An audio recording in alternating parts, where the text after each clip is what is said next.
Yes, so not to sound bougie boogie that now. So this is a continuation from the first video, and if you've not seen it, please take a minute to go back and start from the first video. But this is it, right? I I had a near death experience in 2017.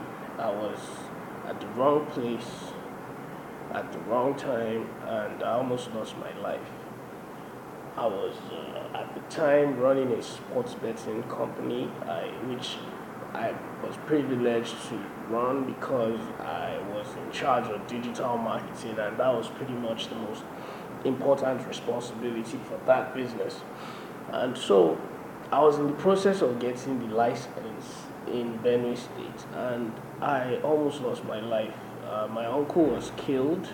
He was burnt down in his car, and it's almost hard for me to describe the experience without tears falling off my eyes. But I'll try to be cool right now. So I started to question myself. I started to ask myself a lot of important questions. You know, the kind of questions that I normally wouldn't be bothered about.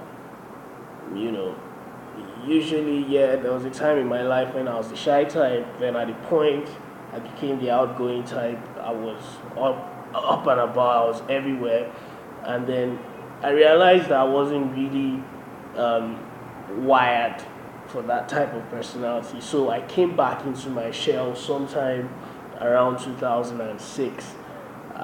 And ever since, I've been trying to stay away from the public eye. So I've always been running my life from the background. But that experience made me realize that I had so much to give this world, and if I died, it would be, it would be all gone just like that.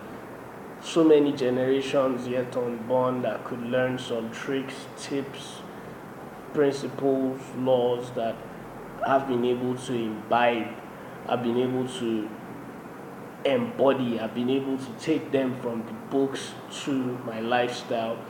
Some of it I've been able to achieve by repetition over and over again. Some of it I've been able to pick from people, interacting with people. Some of it I've been practicing, and it just now it's gotten to a point where it comes to me naturally, and there's always a need for this type of mentoring guidance. And it would have been unfortunate if I just took all that to ashes, not even a grave or anything. I'd have been burnt to ashes, like my uncle was burnt, and they would have buried my body. They would have buried ashes and a little bit of bones. But the point is, success is something we all chase, and as much as we're looking for success, I think we always miss the point that there's a lot of spirituality and supernatural that goes into success. No matter how you look at it, there's a God factor that drives everything we do and what we become in this life. I mean, I can't go into the details. Who made the sun? Who made the moon? Who made the earth? Who made the oceans, the large bodies of water? And then who puts it all in perfect balance, right? And then we all have to scratch some numbers and find a way to get it deposited in our bank account so we can withdraw at the ATM and spend. But ultimately, there's more supernaturality, or if there's any word like that, or spirituality involved in this process of success.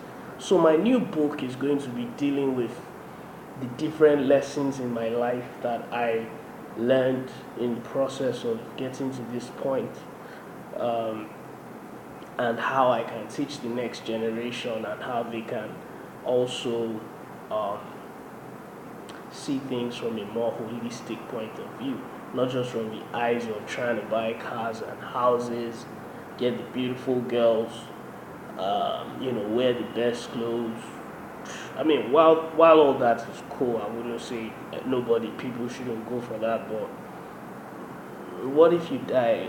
What if you die?